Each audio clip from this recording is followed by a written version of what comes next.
U.S. businesses that operate overseas might be in for a woke awakening. A new European law is set to impose woke regulations forcing American companies to adopt strict rules around ESG if they want to keep doing business in Europe. So here to break down what this all means for the glowing crash between traditional business practices and progressive policies is Justin Haskins, director of the Socialism Research Center for the Heartland Institute and co-author of Dark Future, Uncovering the Great Reset's Terrifying Next Phase. So, Justin, thanks for being here. I mean, let's go into these woke rules or the ESG metrics that they're trying to place on American businesses doing all that business overseas. Yeah, I mean, this is absolutely incredible story. Earlier this year in May, the European Union finally passed a law called the Corporate Sustainability Due Diligence Directive, which is a really sexy title, I know. Yeah, it's going to get a lot of people. But it's incredibly radical. Essentially what it does is it forces large companies that are headquartered in the European Union or that operate above a certain revenue threshold in the European Union, including a lot of American companies like Apple and Meta and Microsoft and McDonald's and all sorts of companies like that, PepsiCo. It forces them to adopt left-wing social credit scoring metrics to completely transform the kinds of products and services that they can offer, who they can hire, what their board of directors looks like, what are their goals and initiatives. This is an incredibly radical policy because obviously it's going to change how all of the world is operating, not just how these companies are operating. Because if you can change what products and services people are providing, if you change hiring practices, you're changing the culture. But it gets even worse than that. Not only does it do this to these large companies, again, like McDonald's and Apple and Ford and companies like that, but it also requires them to force these policies on their business partners that are much smaller, no matter where they're located. So in other words, if you're a potato farmer in Idaho, you have to adhere to these rules because you sell potatoes to McDonald's to make French fries.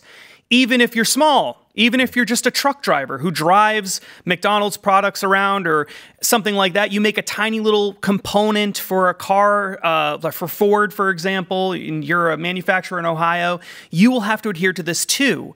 Because Ford or McDonald's or whoever these large companies are, in order to avoid this massive fine of 5% of their net worldwide turnover, which is essentially revenue in the European Union, has to impose it on you. So through contractual assurances and things like that. So it's a way of transforming all of society, not just the big companies, but the small companies too, and all the products and services and the ways that they operate.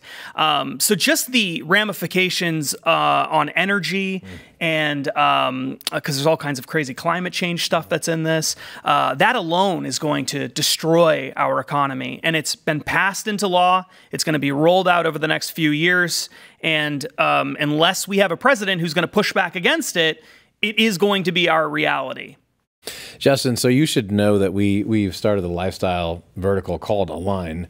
We have branded segments for Align on this show, as our audience knows. And one of the biggest things that we want to do there is just alert people to companies and products and services from people who don't hate them and who aren't doing this stuff. And also let people know the lay of the land and have discussions like this so they understand how all of our money, billions, if not trillions of dollars, is being hijacked, right, by these companies. So this is a topic that's very important to us and all of our audience. How do you get out of this? I mean, how are they going to punish foreign companies? First off, if it's France, right, how are they going to punish our companies? And then what is the path around this whole thing? Right. So the punishment is 5% of your net worldwide turnover. So for a company like Apple, that would be $19 billion based on their revenue generated in the last 12 months. Okay, so $19 billion fine if they don't do this. If they refuse, then they can't operate in the European Union anymore. So they're giving up billions and billions and billions of dollars in revenue from the European Union, which is why these companies are eager to do this, because they want to stay in these markets. Smaller businesses won't be punished by the European Union. they're going to be punished by the large company that operates in the European Union. So the Apples of the world and Microsoft and companies like that, they will have to force these companies to do it or else they get fined. So they'll just drop you as a business partner if you refuse to comply. That's how this is all going to work. And it's not just in the United States, it's all over the world that this is happening. And one of the craziest parts of the story, which is included in the article that I wrote for Blaze Media, is that there's this one, it's a huge bill or a huge piece of legislation. There's this one long paragraph buried in it that says that what if a company, a small business partner somewhere in the world, China or wherever, says, I'm not doing this. Like, no, I can't afford it. It'll crush me. It'll kill me if I do this. What happens then? Well, do you have selective enforcement? What is the ramifications of that? Well, the answer is in this one paragraph, it says that the large company that's covered under this law, so Ford, Microsoft, etc., has to pay for that smaller foreign company to make the transition to be in compliance with the EU law. So if you have to have electric vehicles, that's part of the rules, and you refuse, some company in China, then the company, the American company potentially, or wherever that company is based, has to pay for that transition to occur. So we're talking about, when you look at the entire world and all of the companies that are doing business up and down the supply chains, we're talking about hundreds of billions, maybe trillions of dollars of a wealth transfer from the United States to others. And who do you think is going to pay for that? These big companies just going to eat the losses? No. They're going to raise prices, and it's going to crush our economy. It sounds very expensive. So you're the ESG guy. You've literally written the books on it. So let's bring it back now to America. And I want an update, just personally, on what states are pushing back and doing well against ESG, that you know, the red states that people would expect, and what states need to really step their game up right now.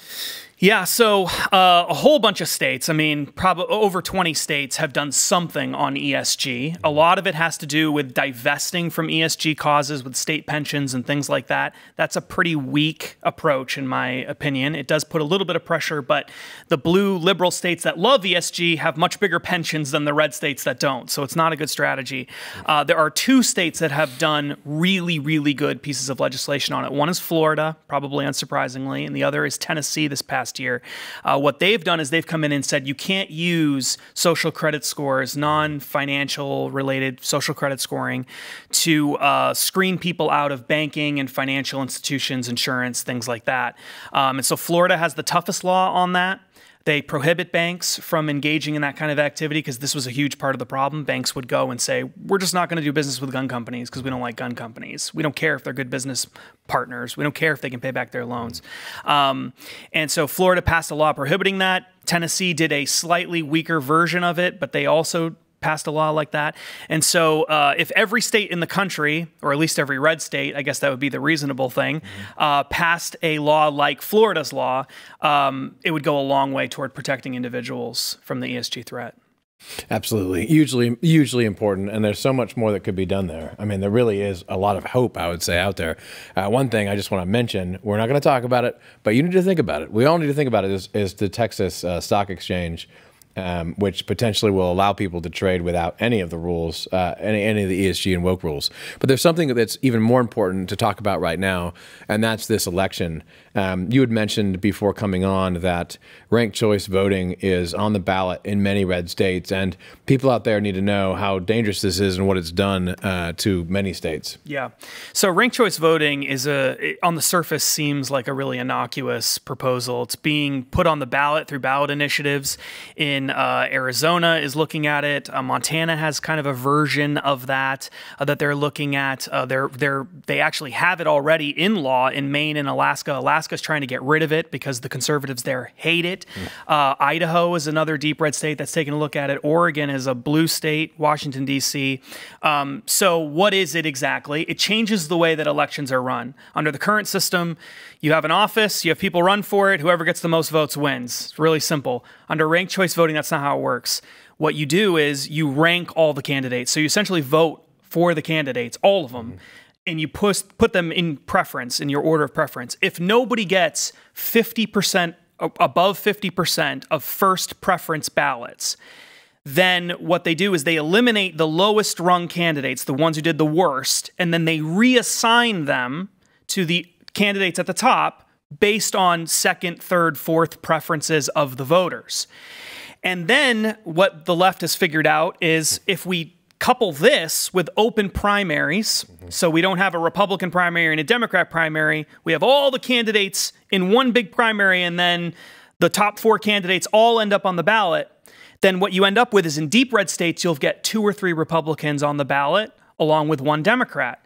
And what Democrats have realized is this works out really well for them because they rank the Republican vote is split. The Democrats all vote for the Democrat as their first preference. Then they pick the most liberal Republican they can find as their second preference. The other liberal Republicans pick that one as well. And you end up with a liberal Republican or even a Democrat. This is why many red states are so liberal.